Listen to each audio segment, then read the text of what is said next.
Twin garbage collectors save abandoned baby without knowing he's a billionaire's son. What happens next is unbelievable. The first ray of sun cut through the morning mist and entered the shack through the window without glass. Monica opened her eyes and immediately felt the familiar pain in her stomach, a pain that had been with her for days, ever since her last cleaning job ended. She looked to the side and saw her twin daughters still sleeping on the thin mattress they shared with her. Emily had her arm protectively over Grace, as she always did since they were babies. At 5 years old, both had already learned to take care of each other in a way that broke Monica's heart. 30 years. Sometimes Monica wondered where she had gone wrong, how she had reached that point, but thoughts like that didn't fill bellies, and the girls' bellies had rumbled all night long. Monica got up slowly, trying not to make noise. Her bare feet touched the cold, packed dirt floor. She went to the corner that served as a kitchen, a makeshift stove made with bricks and 2 broken burners. She opened the sugar can she used as a pantry, empty. She opened the old refrigerator that made a deafening noise, almost empty. Only half a glass of sour milk and a 3-day-old piece of stale bread remained. There was nothing for breakfast. Monica leaned against the wall and closed her eyes for a moment. She knew that feeling, the mix of despair and determination that overcame her when she didn't know where the next meal would come from. But she had 2 daughters depending on her.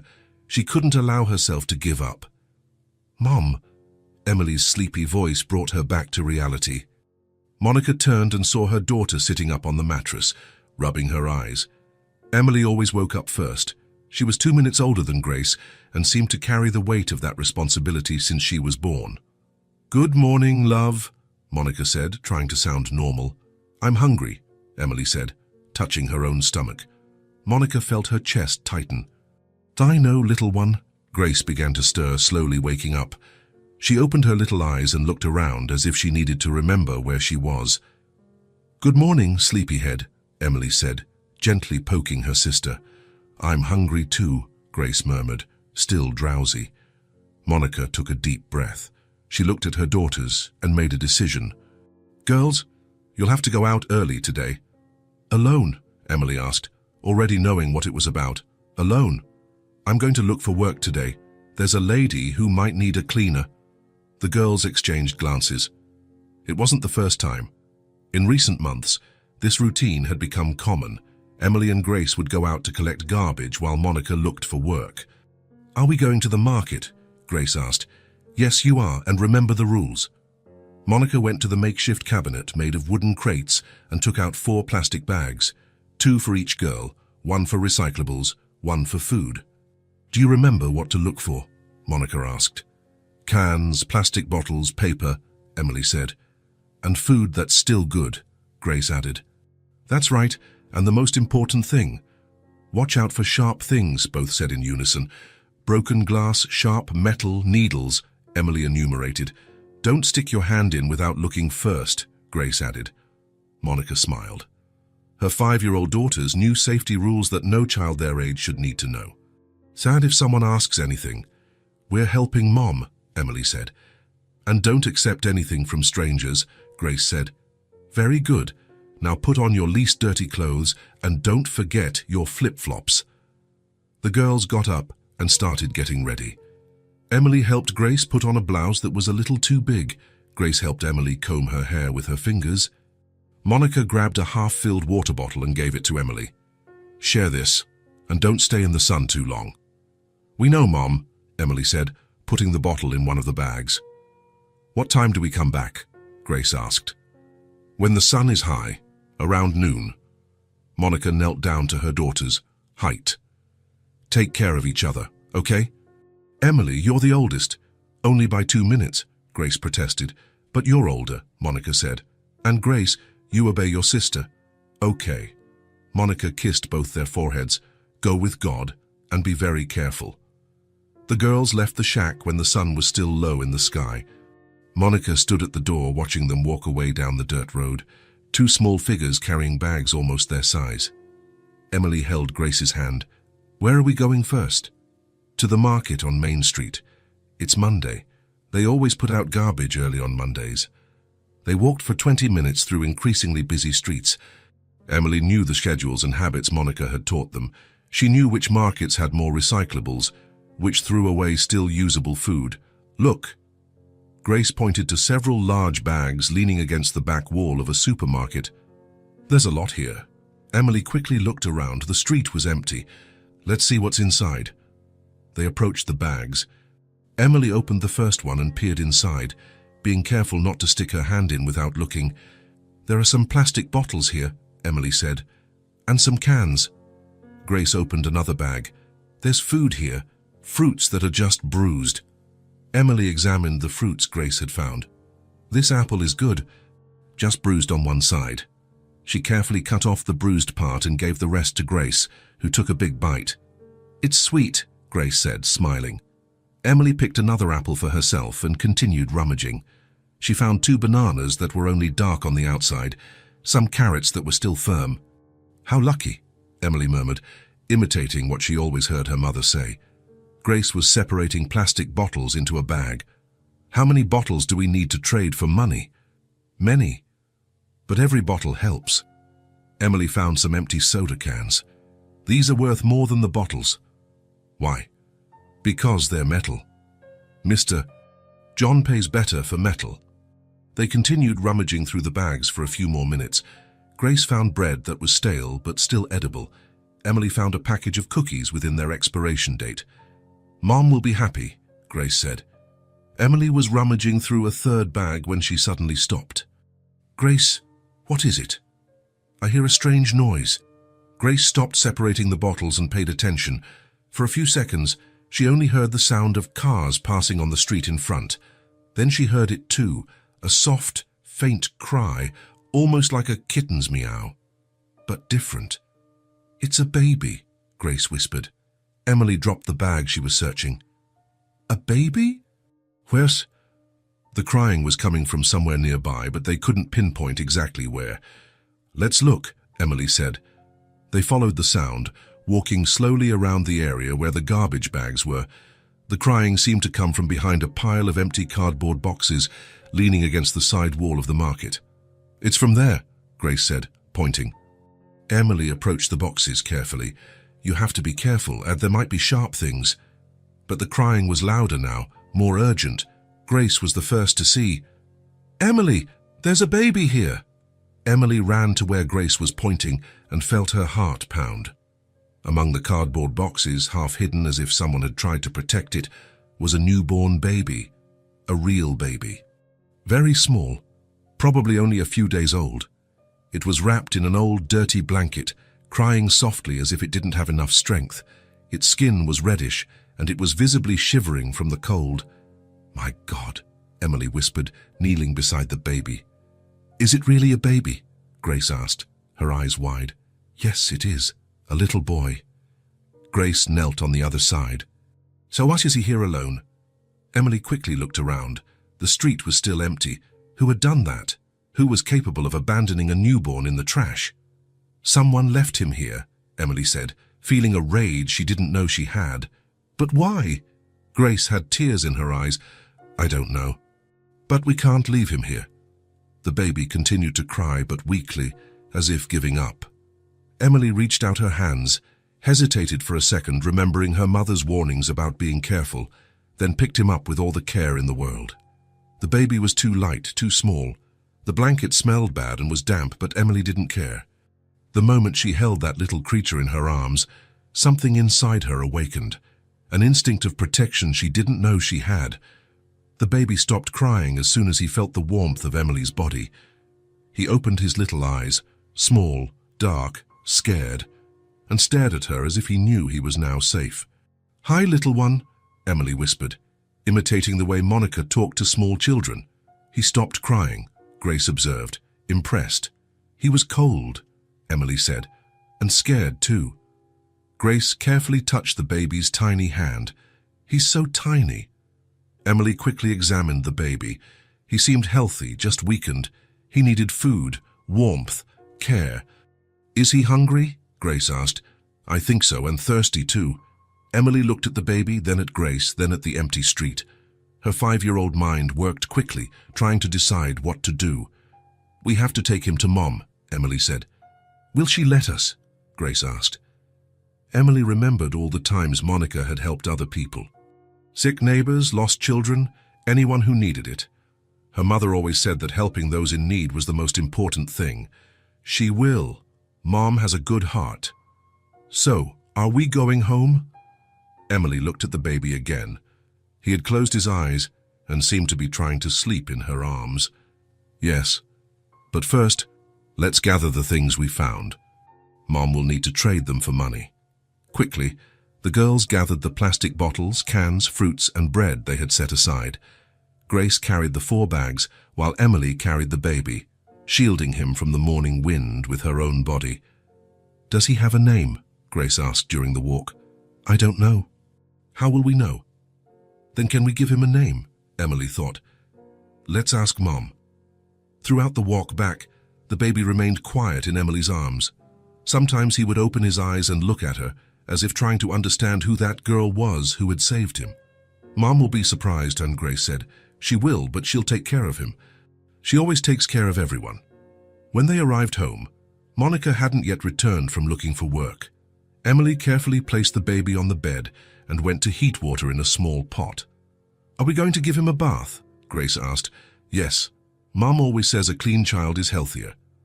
Emily bathed the baby in a plastic basin with all the care she could muster. He cried a little when he felt the warm water, but calmed down when Emily started talking softly to him. There, little one, now you're clean. The baby was visibly better after the bath. His skin was no longer reddish, and he seemed more alert. Emily wrapped him in a clean towel and improvised a bed in a sturdy cardboard box they had kept, lining it with the softest cloths she found. When Monica arrived home 2 hours later, she found a scene that left her speechless. Emily and Grace sitting on the floor next to a box taking care of a newborn baby. Mom! Grace shouted, seeing Monica at the door. We found a baby! Monica dropped her bag and ran to them. What is this? Where did this baby come from? Someone left him in the trash, Emily explained. He was crying, alone. We couldn't leave him there. Monica knelt beside the box and looked at the baby, who was sleeping peacefully. He was clean, seemed well cared for. So did you give him a bath? Yes, we did, Emily said proudly. And he liked it. Monica felt a mix of emotions, surprise, concern, but mainly a maternal instinct she recognized. We can't leave him here, Monica said, picking up the baby. Why not? Grace asked. He has no one else. Monica looked at her daughters, then at the baby in her arms. They were right. That baby was alone in the world, abandoned like trash. If no one is looking for him, Grace said hopefully, can he be our brother? Monica looked away from her daughters, but continued holding the baby as if he were her own. That little creature had found its way to them in an unlikely way, but perhaps it wasn't a coincidence. In the midst of utter scarcity, love had found a way to grow, and Monica knew that no matter what happened, they would take care of that baby like real family, because sometimes the purest affection is born exactly where you least expect it. 3 days had passed since they found the baby. Monica looked at the last piece of bread left and divided it into 4 parts. 3 small ones for her and the girls, an even smaller one to soften in the baby's milk. Mom, aren't you going to eat? Emily asked, seeing that Monica only took a tiny slice. I already ate, Monica lied, giving the larger pieces to her daughters. Grace bit the bread slowly, making it last. What about him? She pointed to the baby sleeping in the box.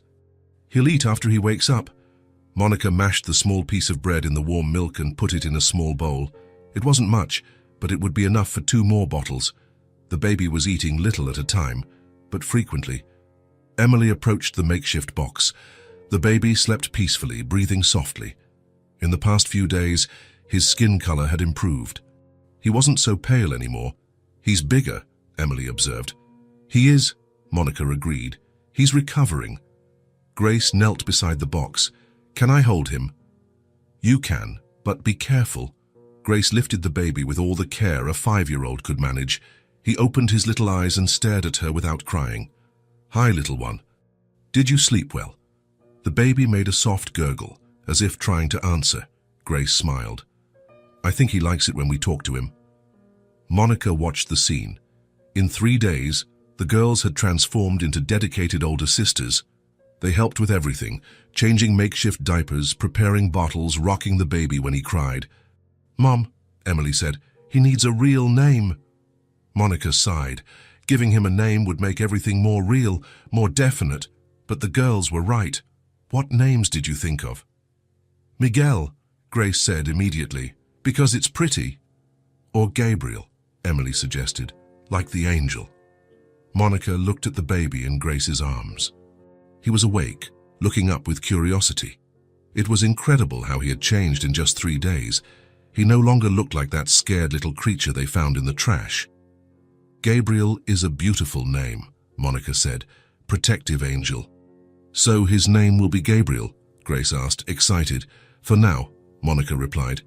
The baby, Gabriel, began to cry softly. Grace rocked him gently. "He's hungry, isn't he?" Monica prepared the bottle with the bread softened in milk. Gabriel drank eagerly, holding Monica's finger tightly. "He's strong," Emily observed. "He is growing well."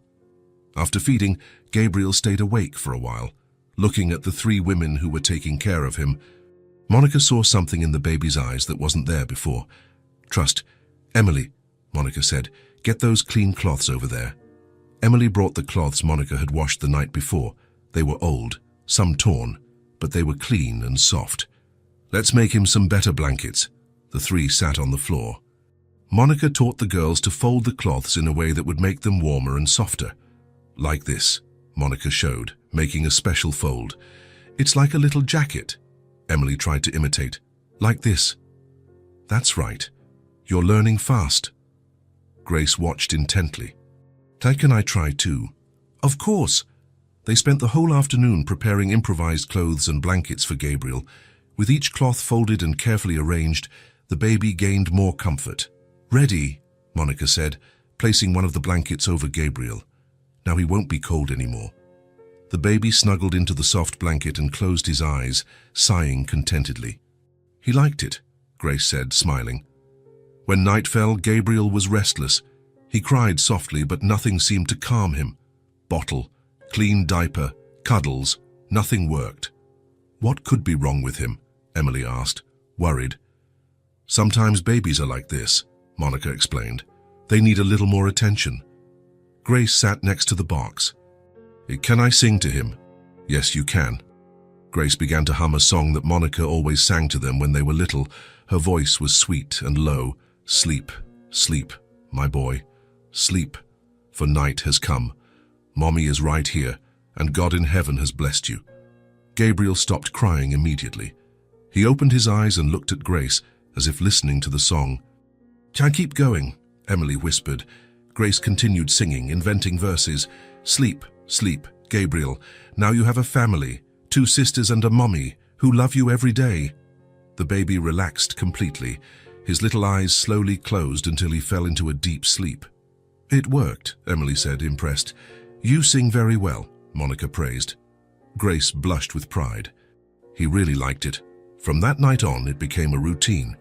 Whenever Gabriel was restless, Grace would sing to him, and it always worked. A week later, Monica got a job cleaning a large house on the other side of town. The pay would be little, but enough to buy real food. "You 2 stay and take care of Gabriel," Monica said before leaving.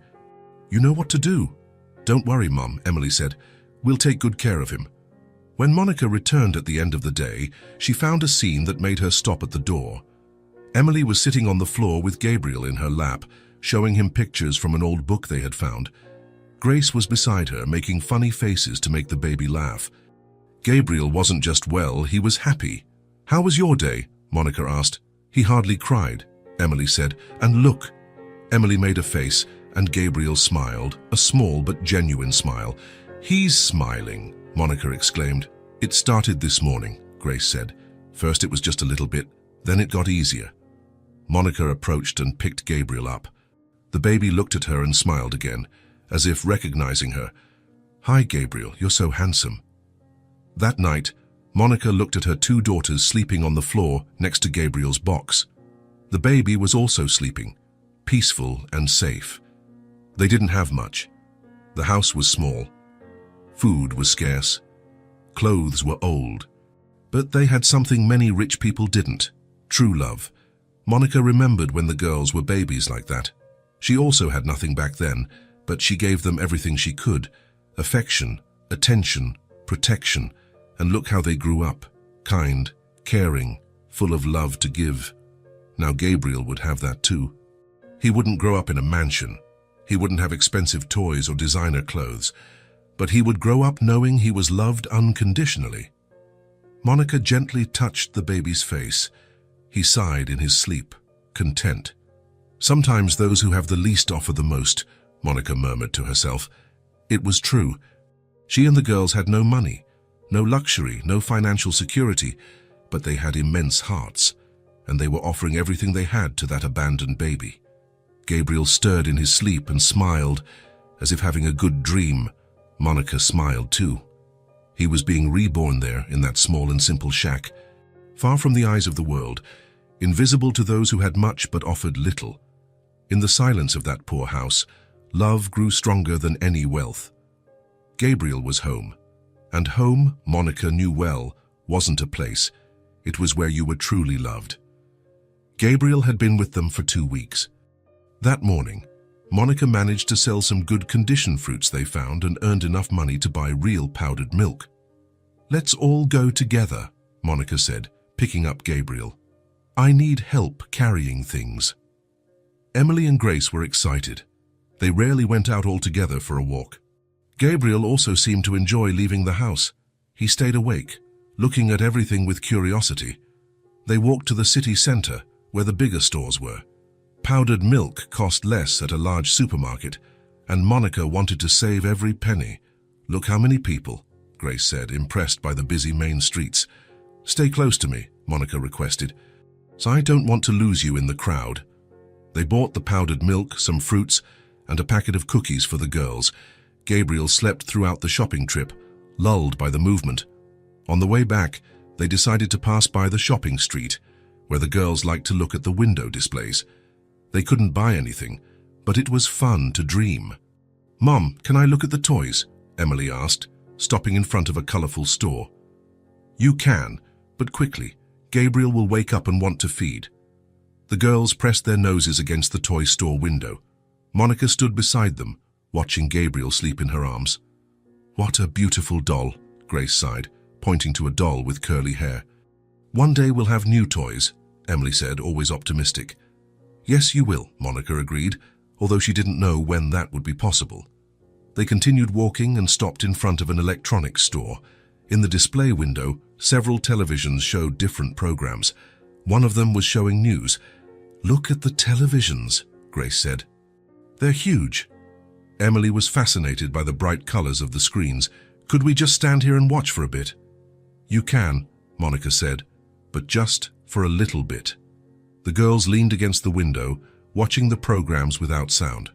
Monica also looked distracted, cradling Gabriel. On the middle TV screen, a picture of a man in a suit appeared, speaking seriously to the cameras. Below the image, a sentence scrolled, "Businessman offers reward for missing son." Monica wasn't paying much attention until the image changed. The picture of a baby appeared on the screen. Monica felt her blood run cold. It was Gabriel. The same little face, the same dark eyes, the same expression. There was no possible doubt. "My God," Monica whispered, unable to take her eyes off the screen. "What's wrong, Mom?" Emily asked, noticing her mother's frightened tone. Monica couldn't answer. She continued looking at the television, waiting to better understand what was happening. The image returned to the man in the suit. Below, his name appeared, Robert Hale, businessman. Monica had never heard of him, but from the way he was dressed and the background behind him, he seemed to be a very rich man. "Mom, are you okay?" Grace insisted. "Yes, I am," Monica lied, trying to compose herself. "Let's go." "Already?" "We barely started watching. Gabriel will wake up. It's better if we go." The girls obeyed, but Monica noticed that Emily looked at her suspiciously. The girl was smart and always noticed when something was wrong. Throughout the walk back, Monica remained silent. Her mind raced, trying to process what she had seen. Gabriel was the son of a rich businessman. Someone was looking for him, offering a reward. How had he ended up in the trash behind the market? Had someone kidnapped him and then abandoned him, or was there another explanation? "Mom, you're very quiet," Emily observed when they got close to home. "I'm just tired." But Emily didn't believe her. When they entered the shack, she pulled Grace aside and whispered something in her sister's ear. Grace looked at Monica with concern. Monica put Gabriel in his box and prepared a bottle. The baby woke up right on time, as he always did. He smiled at Monica and stretched out his little arms. "Hi, Gabriel," Monica said, but her voice sounded different. The baby looked at her as if he sensed that something had changed. His dark eyes seemed to ask questions Monica didn't know how to answer. "Mom," Emily said, approaching, "did something happen when we were looking at the televisions?" Monica hesitated. The girls were young, but they deserved to know the truth. "Sit here," Monica said, pointing to the mattress. Emily and Grace sat beside their mother. Gabriel drank peacefully, oblivious to the conversation. "Did you see that man on TV?" "The one in the suit?" Grace asked. "That's him. He was talking about a missing baby." Emily frowned. "So?" Monica took a deep breath. The baby in the picture was Gabriel. The silence that followed was heavy. Emily and Grace looked at Gabriel, then at Monica, trying to understand.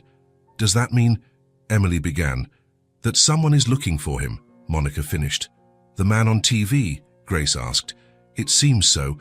He said he's the father." Grace approached Gabriel and touched his little face. "But he's our brother now." "Grace, he is, Mom. We took care of him. We saved him. He's part of our family." Emily was more serious. "If that man is his father, we can't keep him, can we?" Monica felt her chest tighten. "It's complicated, Emily." "But we didn't do anything wrong," Grace said, her eyes full of tears. "We just took care of him when he was abandoned." "I know, love." "I did everything right." Gabriel finished feeding, and Monica put him on her shoulder to burp him. The baby was completely relaxed, confident in her lap. "What are we going to do?" Emily asked. That was the question Monica didn't know how to answer. If they told anyone they had Gabriel, he would be taken away. If they didn't, they would be hiding someone else's son. "For now, don't tell anyone," Monica finally said. "Not yet." "For how long?" "I don't know. I need to think." Grace snuggled into Monica's lap, on the opposite side from where Gabriel was. "Won't he remember us when he leaves?" Monica felt her eyes fill with tears. "He will remember. He'll always remember that you saved him." "But I don't want him to leave," Grace cried. Emily was also crying, though she tried to hide it. Can we at least keep him a little longer?" Monica looked at Gabriel, who had fallen asleep on her shoulder. The baby breathed peacefully, completely at peace. In the past 2 weeks, he had become part of the family in a way Monica never imagined possible. "A little longer," Monica promised, knowing it was a promise she might not be able to keep. That night, after the girls fell asleep, Monica stayed awake, watching Gabriel sleep. The baby was different from when they found him. Stronger, healthier, happier. He had gained weight and his skin had a rosy color, indicating he was well cared for. He had been reborn in their arms. But now Monica knew he had another life, another family waiting for him. Robert Hale. The name echoed in Monica's head. A rich, powerful man who probably had resources she would never dream of having. Gabriel could have a good life with him, education, comfort, opportunities. But would it be a life with love? Monica gently touched Gabriel's face. The baby sighed in his sleep and smiled, as he always did when he felt her affection. "What do I do, little one?" Monica whispered. "How do I let you go?" Gabriel didn't answer, just continued sleeping peacefully. But Monica knew the decision couldn't be postponed forever. At some point, she would have to choose between what she wanted and what was right. And that choice was beginning to weigh on her shoulders like an entire mountain. The weight of the choice settled, heavy and inevitable, in the heart of a mother who had learned to love a child who was never truly hers. Monica spent the entire night sleepless. She sat on the floor, watching Gabriel sleep peacefully in his box. The baby breathed softly, unaware that his life was about to change completely. In the early morning, she made her decision. When the sun rose, Monica gently woke the girls. "Emily, Grace, wake up!" Both opened their eyes and immediately looked at Gabriel, as they always did upon waking. "Is he okay?" Grace asked, still sleepy. "He is. But we need to talk." Emily sat up in bed, more awake. "It's about yesterday, isn't it? About the man on TV?" Monica nodded. "It is." Grace also sat up, still confused. "What man?" "Gabriel's father," Emily explained. Grace's little face filled with fear. "Are we going to have to give him back?" Monica took a deep breath. "Yes, Grace, we are." "No!" Grace immediately began to cry. "He's our brother. We took care of him." "I know, love. But he has a family looking for him." "We are his family now," Grace insisted, tears streaming down her face. Emily was calmer, but Monica saw that she was also fighting back tears. "We don't have a choice, do we, Mum?" "We don't, Emily. It would be wrong to keep him knowing someone is looking for him." Grace threw herself into Monica's lap, sobbing. "But I love him. He's my little brother." Monica hugged her daughter, feeling her own heart break. "I know you love him. We all do. But sometimes loving means letting go." "I don't understand," Grace cried. "It means we want what's best for him, even if it's hard for us." Emily wiped her eyes with the back of her hand. "So when are we taking him? Today?" "Today?" Grace looked up, desperate. "But it's too soon." "It's not soon, Grace. In fact, it should have been sooner." Gabriel woke up to the sound of Grace's crying. He opened his little eyes and looked at the three of them as if sensing something was different. "Hi, Gabriel," Grace said, trying to stop crying. "Good morning, little brother." Gabriel smiled at her, that sweet smile that always melted Monica's heart. "Will he remember us?" Grace asked, picking Gabriel up. "I don't know," Monica answered honestly. "He's still very small." "But we'll remember him," Emily said, touching the baby's tiny hand, "and always." "Always," Grace agreed, kissing Gabriel's forehead. Monica prepared the last bottle for Gabriel. While he drank, she explained to the girls how it would be. "We're taking him to the police station. They'll call his father there." "And then?" Emily asked.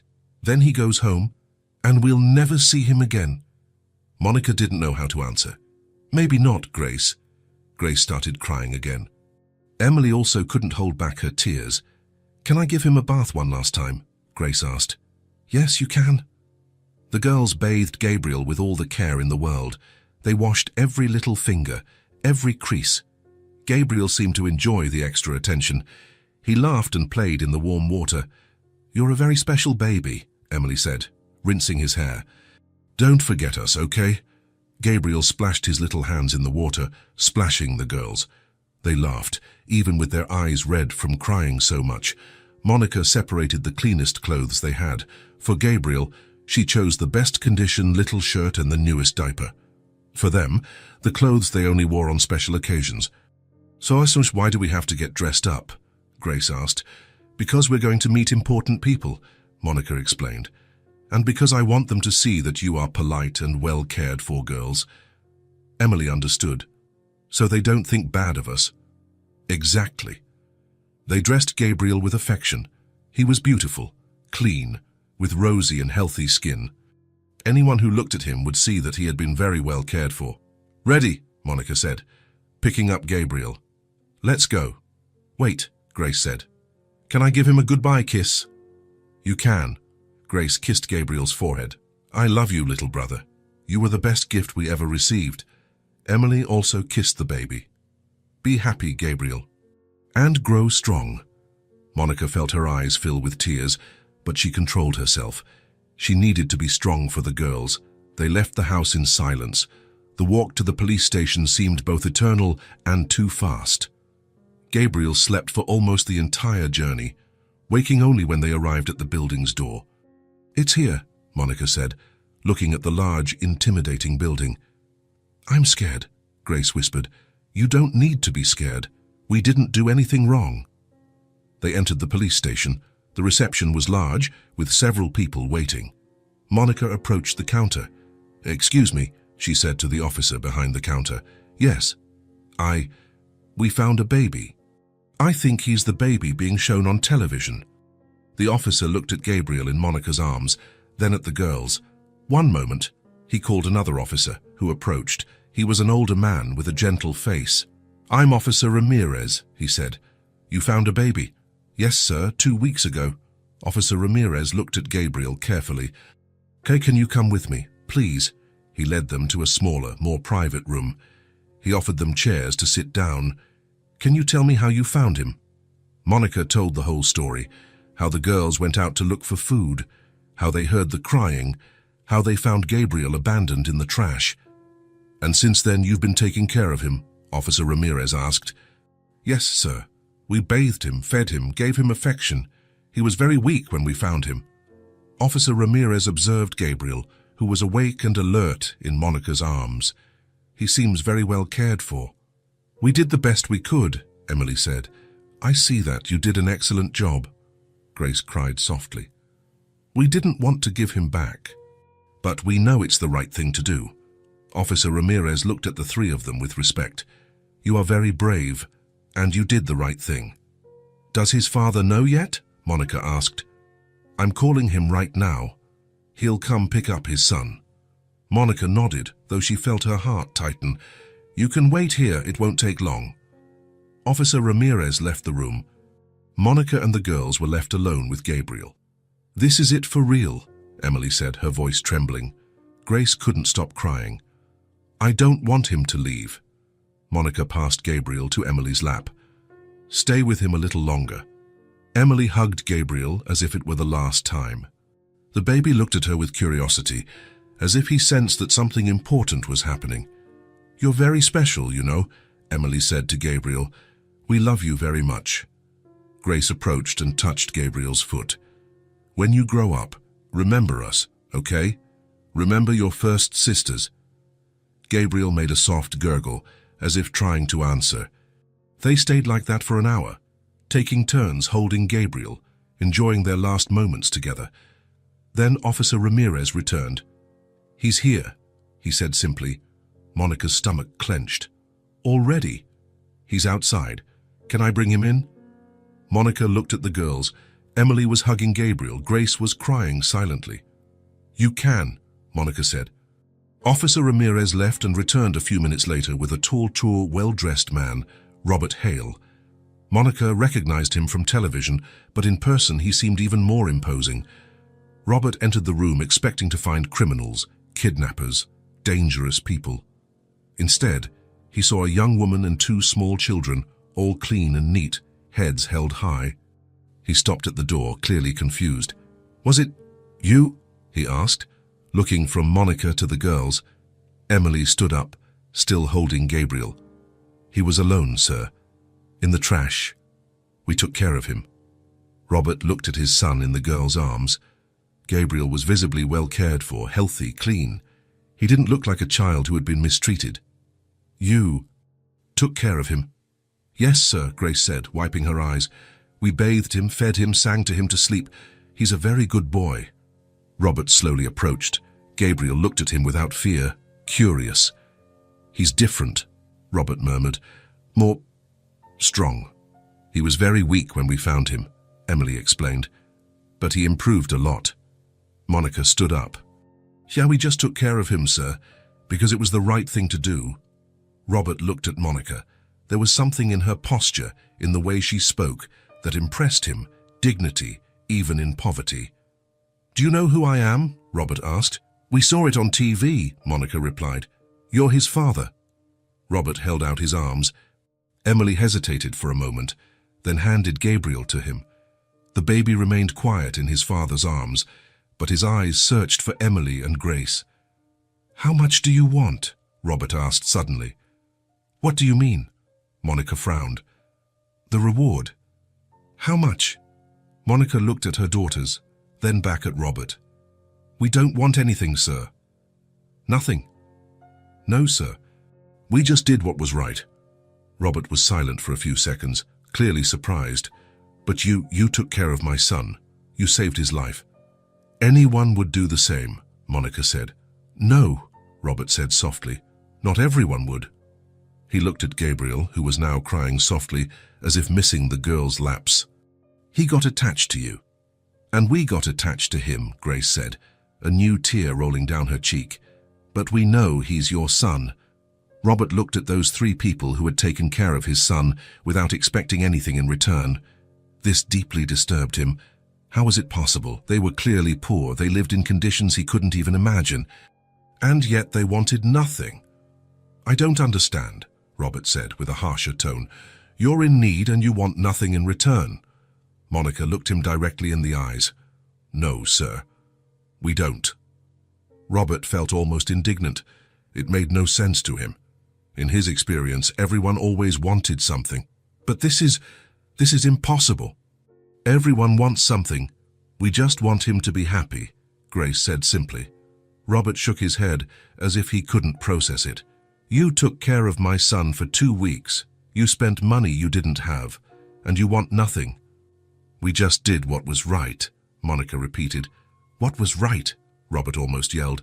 "You don't know me. You don't know if I deserve to have my son back."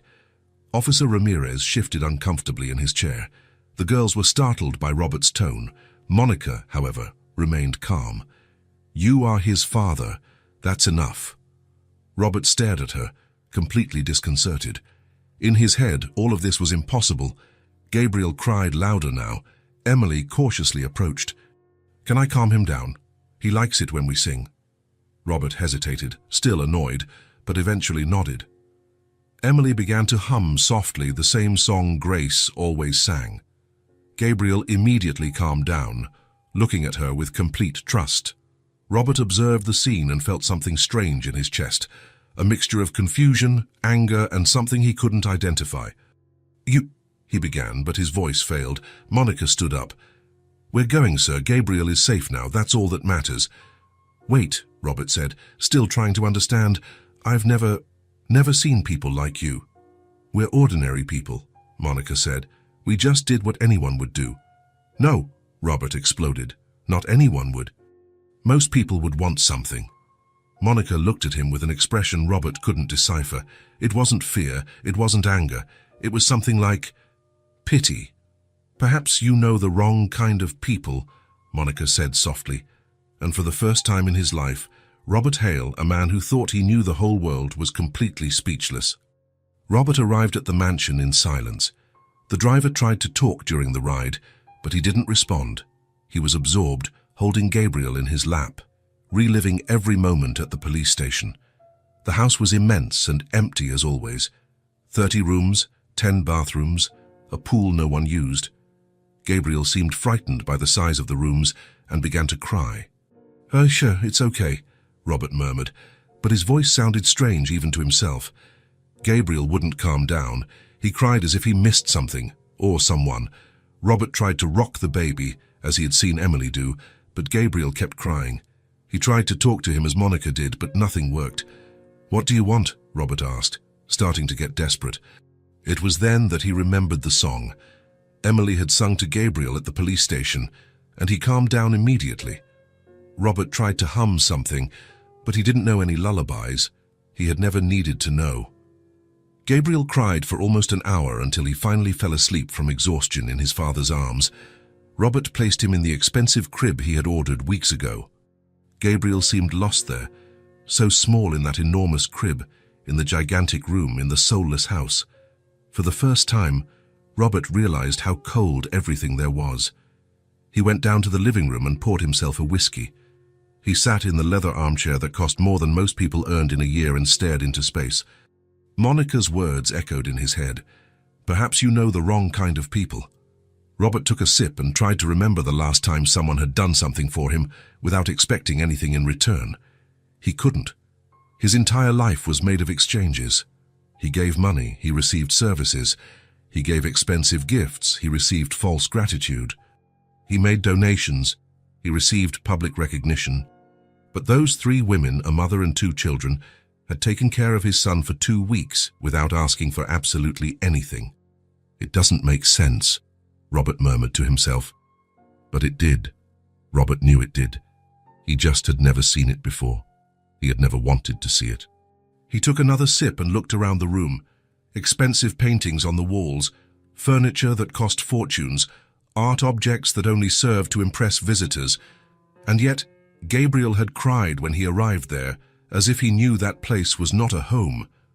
Robert got up and walked through the empty house. His footsteps echoed in the enormous corridors. 30 rooms, and he felt like the loneliest man in the world. He went upstairs to see Gabriel. The baby was restless, moving a lot, as if having nightmares. When Gabriel was with Monica and the girls, he slept peacefully. Robert had seen it at the police station. The peace on the baby's face when he was in their arms. He sat in an armchair beside the crib and watched his son. "They took better care of you in 2 weeks than I'll be able to in years," Robert murmured. The truth hurt. Robert had all the money in the world to give Gabriel. The best schools, the best clothes, the best doctors. But he didn't know how to give what Gabriel really needed. Love, care, presence. Monica had nothing, and yet she had given everything. Robert remembered the expression on Monica's face when she said they just did what was right. There was no false pride, no pretense. It was just truth. The purest truth Robert had ever encountered. He went down to the living room again and started pacing. His mind couldn't stop. He remembered how many times he had passed by people like Monica on the street, beggars, garbage collectors, poor families waiting for buses. He always looked away. "People like that," he used to say, when an assistant mentioned social programs, as if they were a different category of human beings. Robert stopped pacing. The realization hit him like a punch to the stomach. He had never seen people like that as people.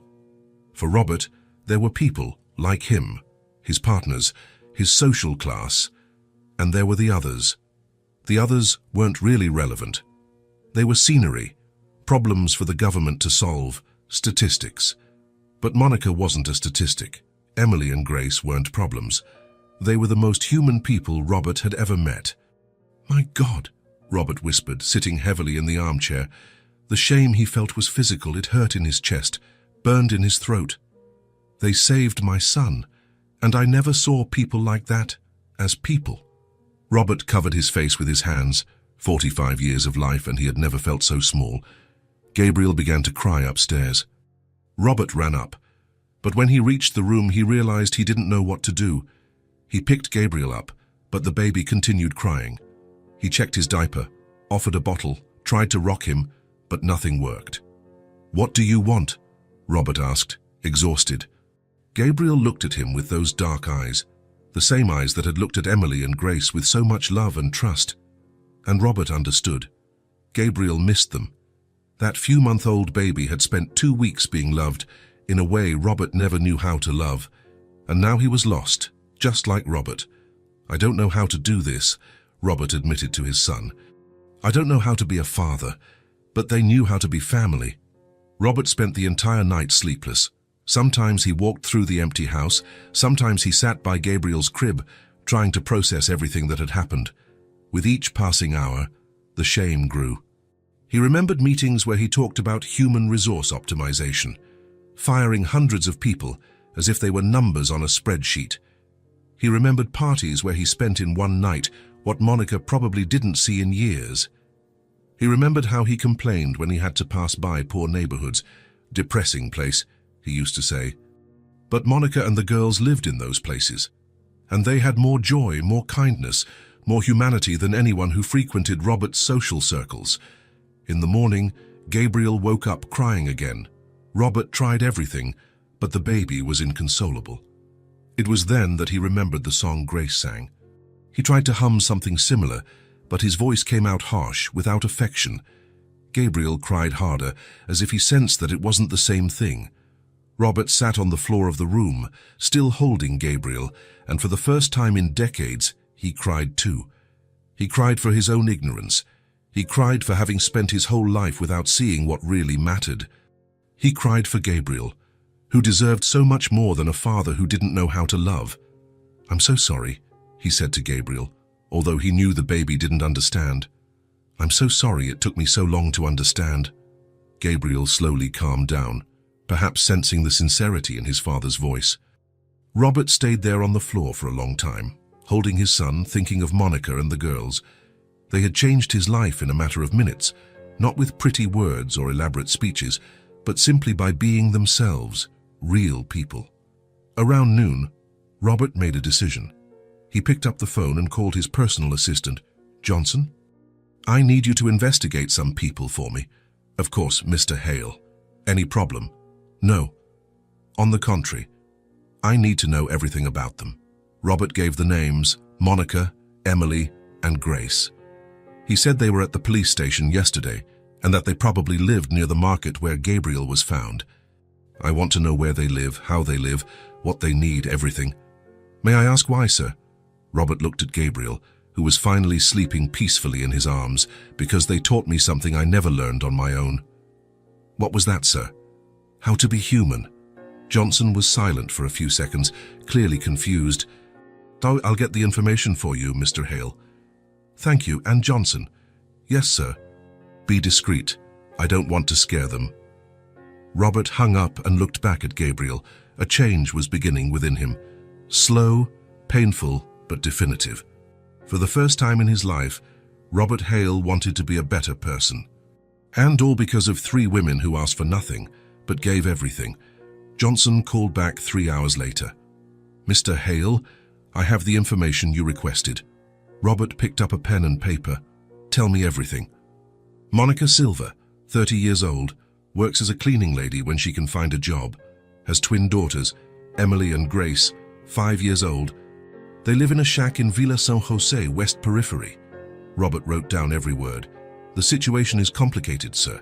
They live on less than $200 a month. They don't have running water. The electricity is makeshift.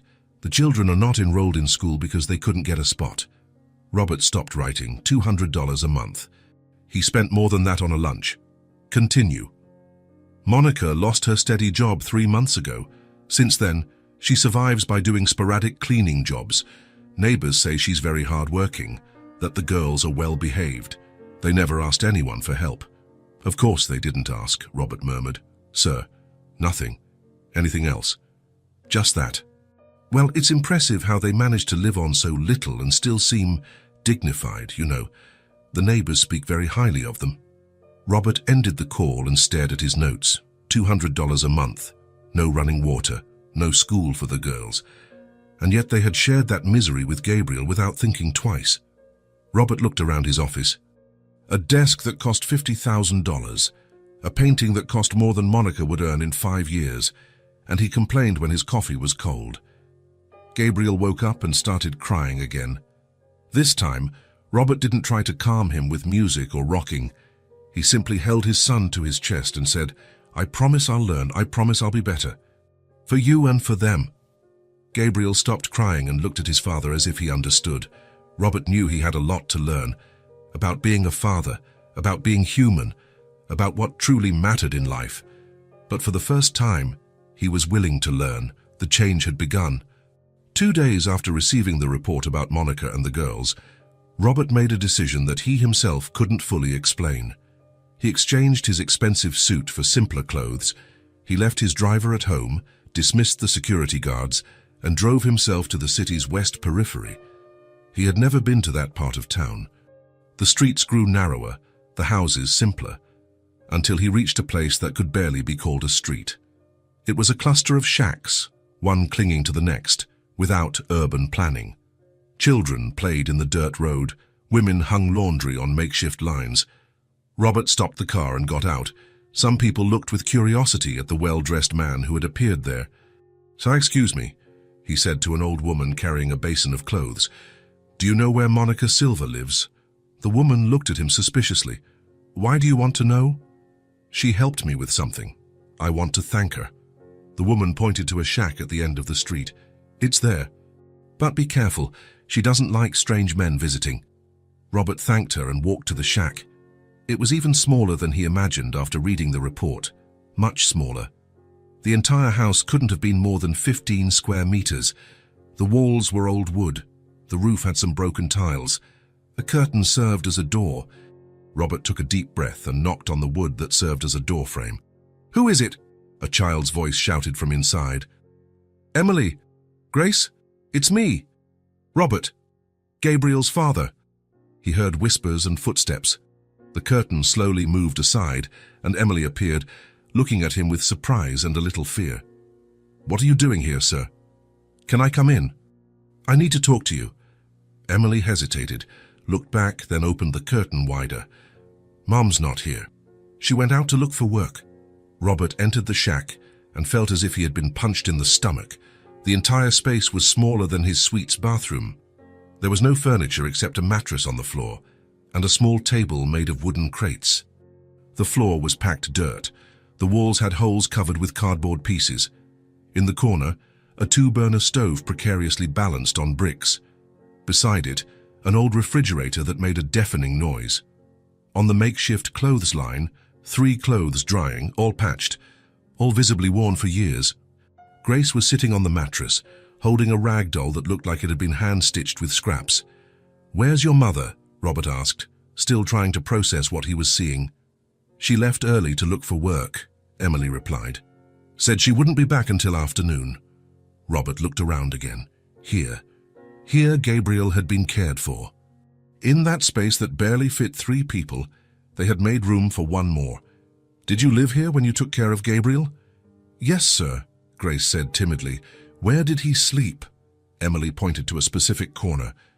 "Mom made a little bed with a cardboard box right there. She lined it with the softest cloths we had." Robert looked at the corner and tried to imagine Gabriel sleeping there, in a cardboard box, on the dirt floor, being more loved than he ever was in the mansion. "Why did you do that?" Robert asked, more to himself than to the girls. "Do what?" Emily asked. "Take care of him." "You didn't have space and you didn't have extra money. Why did you take care of Gabriel?" Grace dropped the doll and looked at Robert as if the question were strange. "Because he needed it. That's it." "What do you mean, that's it?" Emily frowned. "He was a baby, alone. Abandoned. So of course we were going to take care of him." Robert sat heavily on the only stool in the shack. His legs were trembling. The weight of his own privilege was crushing him. "You shared your food with him?" "Uh-huh," Grace said, as if it were the most natural thing in the world. "Babies need to eat." "But you already had so little." "So what?" Emily shrugged. "We always manage." Robert covered his face with his hands. Here, in that 15-square-meter shack, he had found more generosity than in his entire life of luxury. "Sir, are you okay?" Grace asked, concerned. Robert looked at the 2 girls. Emily, at 5 years old, spoke with the maturity of an adult. Grace, also 5 years old, worried about a rich man who had appeared at her house. They had more wisdom and kindness than he had managed to accumulate in 45 years.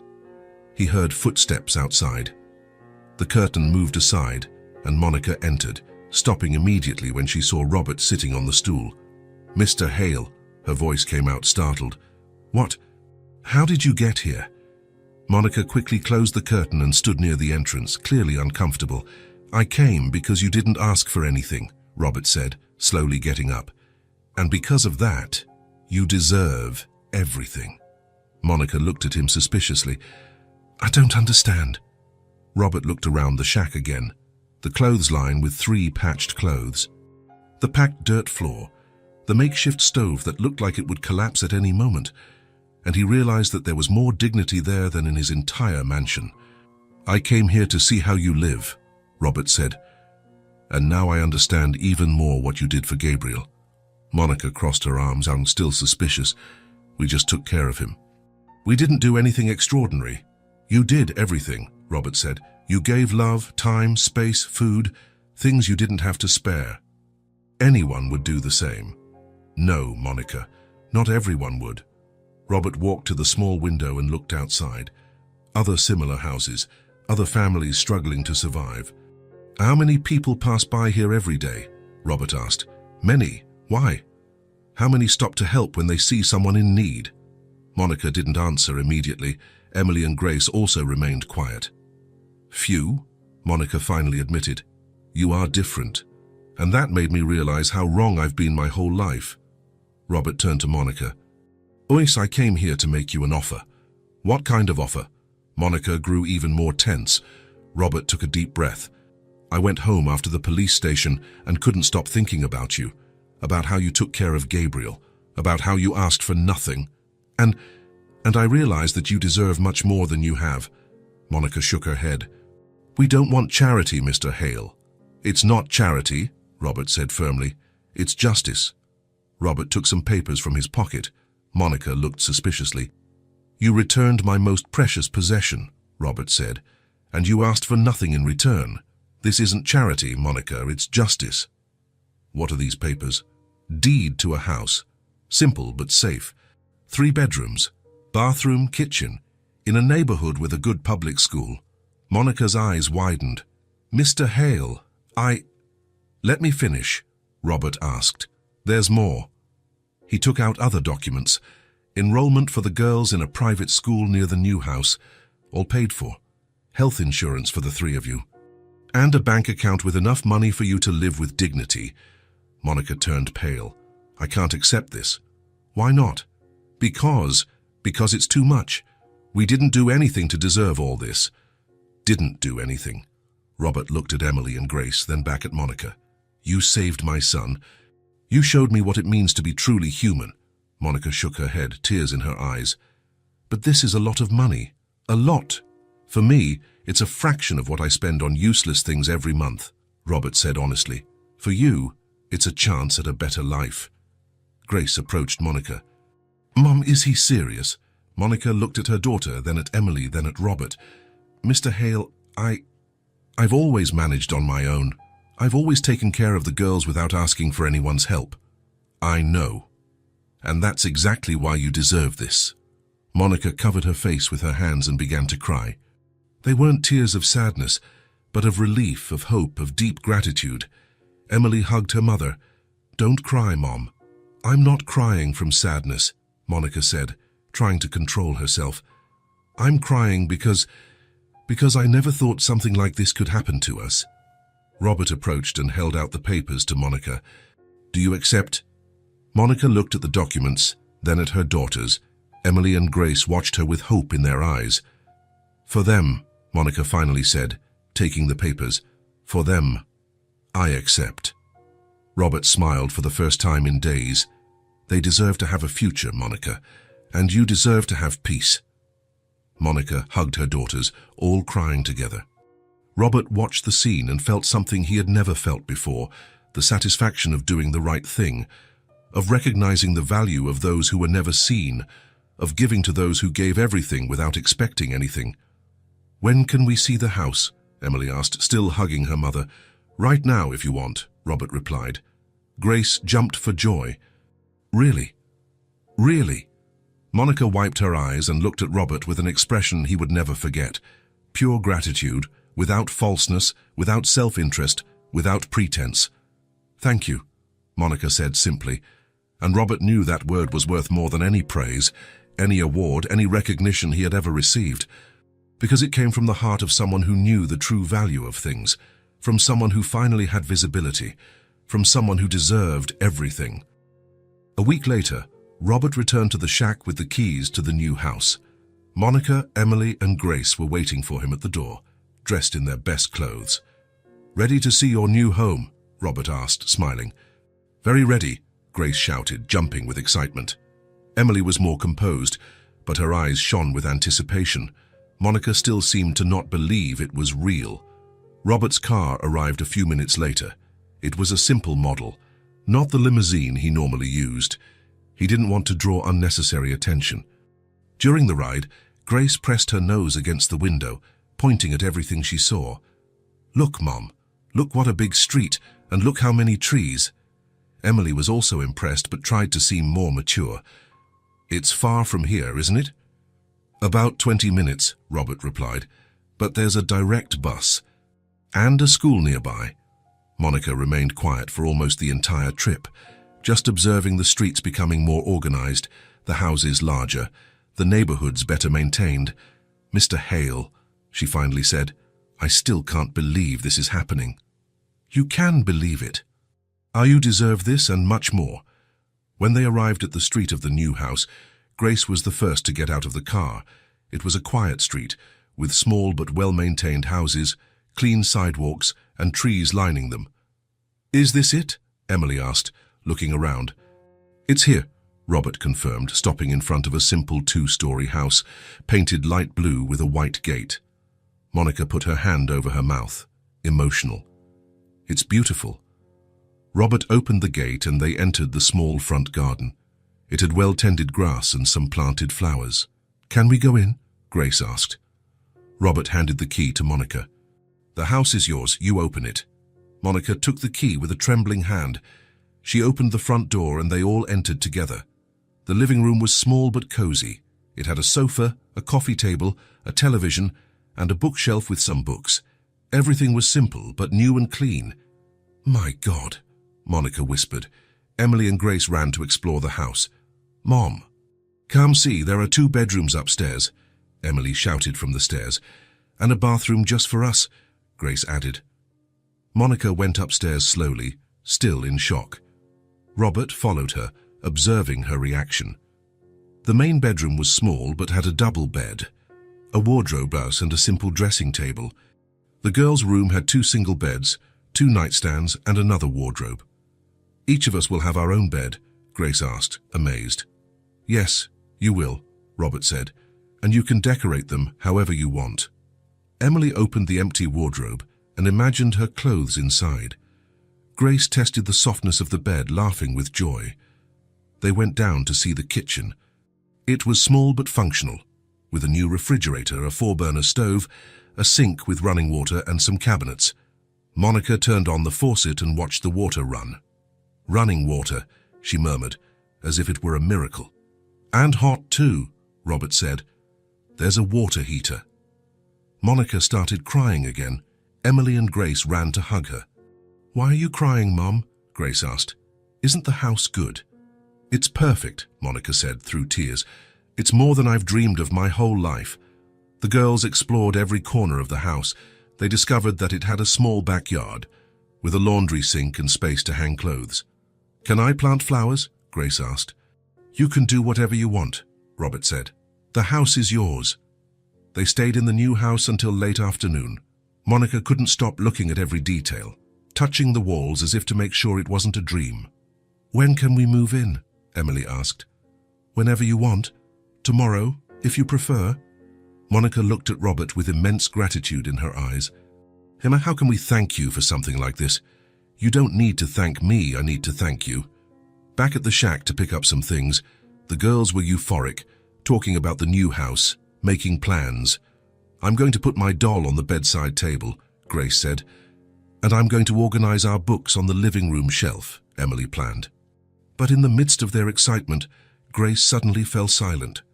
"Mom," she said, "I miss Gabriel." Emily also stopped talking. "Me too. Is he okay, do you think?" Monica looked at her daughters, then at Robert. "I'm sure he's well cared for." "But does he remember us?" Grace insisted. "Does he miss us?" Robert observed the genuine sadness on the girls' faces. They were happy with the new house, but they missed the baby they had cared for like a brother. "Do you want to see him?" Robert asked. "Can we?" Emily's eyes lit up. "Of course you can. He was your brother, wasn't he?" Grace jumped with joy. "When?" "How about tomorrow, after you move into the new house?" The girls eagerly agreed. Monica smiled, seeing her daughter's happiness. The next day, after settling into the new house, Robert appeared with Gabriel in his arms. Emily and Grace ran to the door as soon as they saw him arrive. "Gabriel!" Grace shouted. "It's Gabriel!" The two approached Robert, extending their arms for the baby. Gabriel, who had been quiet in his father's arms, immediately perked up when he saw the girls. He smiled that wide smile that Robert had seen few times. "He remembered us," Emily said, emotional. Robert handed Gabriel to Emily. The baby snuggled into her lap as if he had never left. "Hi, little brother," Emily whispered. "We missed you." Grace kissed Gabriel's forehead. "You've grown. You're chubbier." Gabriel laughed, that delightful baby laugh. He patted Grace's face with his hands, playing. Robert watched the scene and felt something stir in his chest. The love there wasn't a discourse, it was presence. It was Emily adjusting Gabriel in her lap with the care of an experienced mother. It was Grace making faces to make the baby laugh. It was Monica approaching to gently touch his face. It was a family that blood had not formed, but love had created. He is who he is because of them, Robert murmured to himself. Gabriel had learned to smile in Emily and Grace's arms. He had learned to trust in Monica's lap. He was a happy baby because he had been loved unconditionally in the first days of his life. "Can I hold him for a bit?" Grace asked. Emily passed Gabriel to her sister. The baby remained content, looking from one to the other as if recognizing every detail of their faces. "He's smarter," Grace observed. "Look how he pays attention to everything." Monica sat beside the girls on the new sofa. Gabriel stretched his little arms out to her, asking to be held. "Hi, little one," Monica said, picking up Gabriel. "You're so big and handsome." Gabriel snuggled into Monica's lap and closed his eyes, completely relaxing. Robert stood watching, moved by the scene. "He fell asleep," Emily whispered. "He sleeps better with you than with me," Robert admitted. "Why?" Grace asked. "Because you know how to love in a way I'm still learning." The girls stayed with Gabriel for 2 hours. They played with him, sang the songs he liked, and made him laugh many times. When it was time for Robert to take Gabriel away, the baby cried a little as he left Emily's arms. "Can I bring him to visit you more often?" Robert asked. "Please," the girls said in unison. "Whenever you want," Monica said. "He'll always be welcome here." Robert put Gabriel in his stroller and prepared to leave. But first, he looked at Monica. "Thank you," he said simply. "For what?" "For everything. I'm sorry I never saw you before. You taught me more than anyone in my life." Monica smiled. "We didn't teach you anything. We were just ourselves." "And that was everything," Robert said. The next day, Robert returned to the new house, this time without Gabriel, but with a folder of documents. "What is this?" Monica asked cautiously. "One more thing I want to do for you." Robert opened the folder and took out some papers. "I opened a bank account in Emily and Grace's names." "An account?" Emily frowned.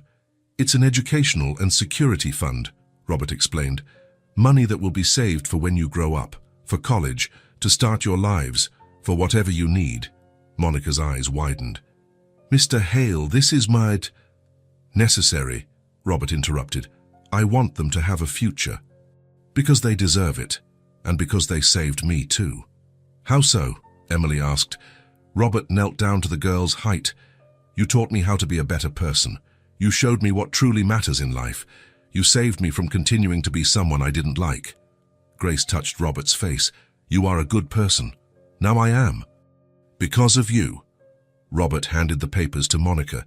She received them with trembling hands, reading the amounts with wide eyes. This is a lot of money."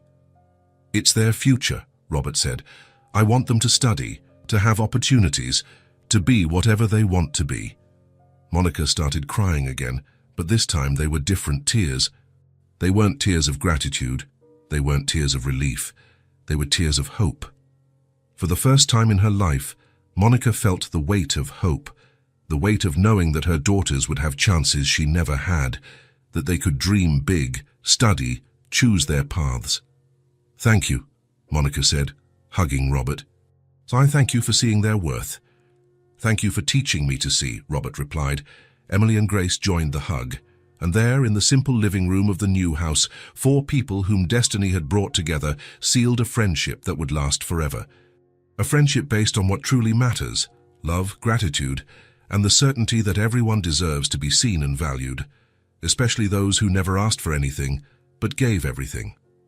7 months later, on a Monday morning, Monica woke up with a feeling she had never experienced before: true peace. She got out of her comfortable bed, in the room that was just hers, and went to the window. Outside, the street was waking up as it did every day. Neighbors leaving for work, children walking to school, a world that finally included them as part of it. "Girls, time to get up," she called, going up to their room. Emily was already awake, carefully making her bed. Grace was still sleepy but got up without complaining, stretching with a smile on her face. "Girls, time to get up," she called, going up to their room. Emily was already awake, carefully making her bed. Grace was still sleepy but got up without complaining, stretching with a smile on her face. Today is presentation day for the project, Emily said, combing her own hair with a brush that was just hers. And I'm going to show the drawing I made of our family, Grace said proudly. Monica smiled. Her daughters talked about school as if they had always belonged to that world, as if studying were the most natural thing in the universe. They went down for breakfast. The table was set with simple but abundant things: fresh bread, milk, fruit, butter, jelly. It wasn't luxury, but it was plenty compared to what they had before. "Mom, the teacher said I can participate in the math Olympiad," Emily said, spreading jelly on her bread. "How wonderful. You were always good with numbers." "And my teacher said my drawings are very beautiful," Grace added. "She said I have talent." Monica felt her chest swell with pride. Her daughters were discovering talents they never had a chance to show before. As the girls finished getting ready, Monica observed every detail of the morning. Emily putting on her navy blue private school uniform, the new, well-pressed fabric. Grace braiding her hair into 2 perfect pigtails, looking in the bathroom mirror that was just theirs. "Ready?" Monica asked. Both came down, Emily with her organized backpack, her neat notebooks. Grace with the new pencil case Robert had brought the week before. "You look beautiful," Monica said, adjusting the collar of Emily's shirt. "Do we look like normal girls now?" Grace asked. "You always were normal girls. Now everyone else can see that too." They left the house, walking along the clean sidewalk. The school was a 15-minute walk, a safe route Monica made sure to accompany every day. During the walk, the girls talked about classes, friends, school projects. Monica listened in silence, marveling at how quickly they adapted to that new world. Sarah asked if she could come play at our house on Saturday. Grace said, "Of course she can. You can do your homework together." "And John said he wants to see our books," Emily said. "I told him we have many that Mr. Robert brought." They arrived at the school gate. Other children were also arriving, all neatly dressed, carrying backpacks, chatting animatedly. "Goodbye, Mom," Emily said, kissing Monica on the cheek. "Study hard and behave yourselves." "We always behave," Grace said, also kissing her mother. Monica stood at the gate watching her daughters enter the school. Emily helped Grace carry her backpack to the classroom door. Grace waved to Monica before disappearing down the hallway.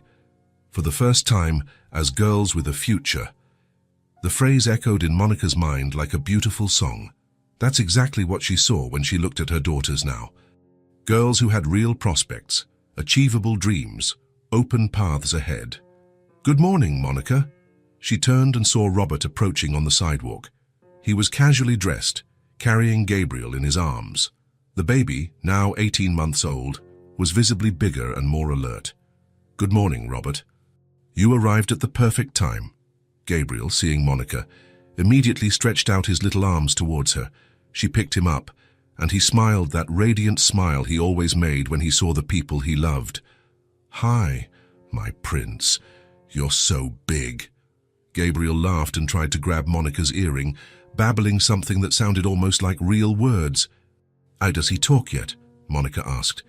"He says Mama, Papa, and something that sounds like Emmy," Robert replied, smiling. "I think he tries to say Emily." Monica smiled. "Of course he does. He loves the girls." Robert had developed a habit of visiting Monica's house 3 times a week, always bringing Gabriel, not out of obligation or guilt, but out of the genuine affection that had grown between all of them. They walked back home together. Gabriel kept pointing at everything along the way: cars, trees, dogs, as if narrating the walk. "How was your weekend?" Robert asked. "Nice and peaceful. The girls did their homework, played in the yard, helped bake a cake. Simple things. The best things are always simple." They arrived home and settled into the cozy living room. Gabriel immediately got down from Monica's lap and began to walk around the house, exploring every corner. Now he walked steadily, always curious about everything. "Is he talking more?" Monica asked. "Much more. And he understands almost everything we say. Yesterday I asked him to get the teddy bear and he brought it perfectly."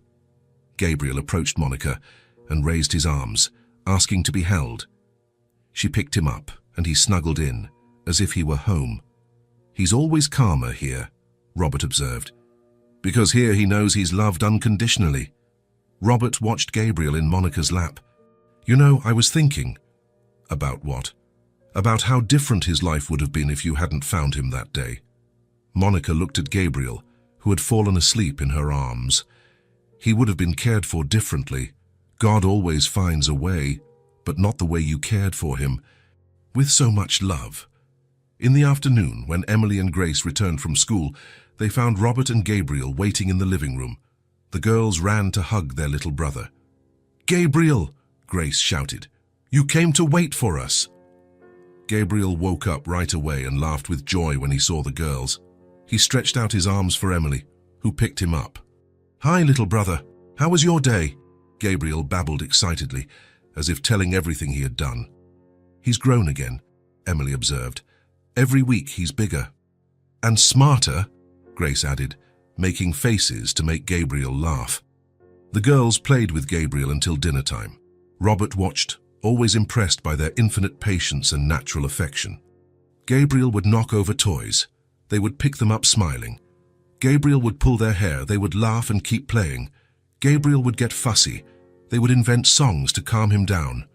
"True bonds don't need blood," Robert murmured to Monica as they watched the three children on the living room floor. "They just need care," Monica smiled. "That's right. We choose who our family is by heart. And I chose you forever." When it was time for Robert to take Gabriel away, the baby cried a little, but Emily sang softly to him and Gabriel calmed down, resting his head on his father's shoulder. "See you Wednesday," Emily promised, kissing her brother's forehead. "We'll be waiting," Grace said. Robert said goodbye and left with Gabriel. The girls waved from the window until the car disappeared around the corner. That night, after the girls went to sleep, Monica stayed in the living room organizing things and thinking about how her life had completely changed. 8 months ago, she woke up worried about what to eat the next day. Now she worried if the girls were happy at school. 8 months ago, the girls scavenged for survival. Now they did homework and participated in math Olympiads. 8 months ago, Monica couldn't imagine a different future. Now she saw Emily wanting to be a doctor and Grace dreaming of being a teacher. The change had been profound yet silent, gradual yet complete. Robert continued to visit regularly. Gabriel grew up knowing 2 homes: the mansion where he lived and the simple house where he was loved without limits. Emily and Grace became excellent students. Emily discovered an impressive talent for science. Grace revealed a unique creativity for arts. Both grew up knowing they could dream as high as they wanted. Monica returned to study in the evening. She wanted a better profession, not out of necessity but for personal growth. Robert's transformation was perhaps the most beautiful of all. He learned that loving is a daily choice, not just a feeling. He learned that the most important things in life are priceless. 1 year after the encounter at the police station, they celebrated Gabriel's 2nd birthday at Monica's house. A simple party in the small backyard with homemade cake and decorations made by the girls. Gabriel spoke his first complete sentences that day. "Want sister," he said, extending his arms to Emily. Then he looked at Grace and said, "Love grandma," so confusing Monica with a loving grandmother.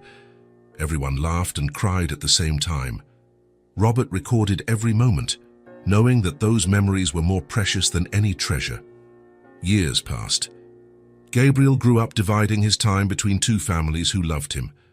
Emily graduated from medical school, always remembering that she wanted to take care of abandoned children.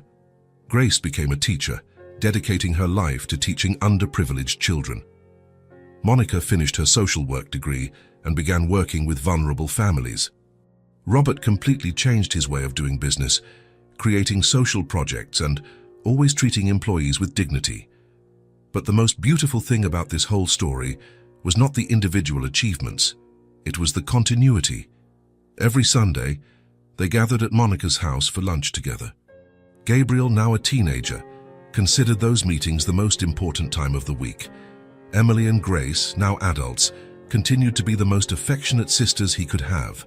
Monica continued to be an example of unconditional love for everyone. Robert continued to learn every day how to be a better person. The good had been done with truth, and it continued to be done silently every day. Because some stories don't need a spectacular ending. The true beauty lies in the silent continuity, in the constancy of love, in the certainty that somewhere in the world, good people continue to take care of each other, simply because it's the right thing to do and because it's worth it, forever.